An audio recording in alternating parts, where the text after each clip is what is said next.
In my view, Xinjiang is a classic case of global propaganda and global double standards when it comes to dealing with terrorism, dealing with extremism, and ensuring human rights. We know that China's policy of de-radicalization and counter-extremism in Xinjiang has been very effective.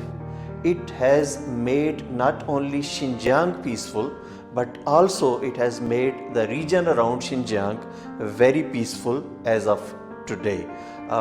We must say that propaganda about Xinjiang, the falsehood about Xinjiang, is primarily out of fear of China's progress, out of fear of Belt and Road Initiative's success.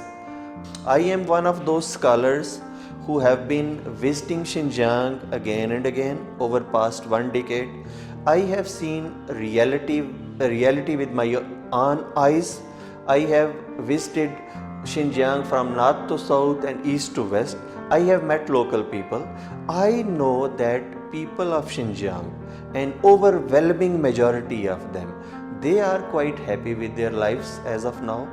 They are quite happy with the way their regional and their central government is dealing with their problems. So the reality is much more different.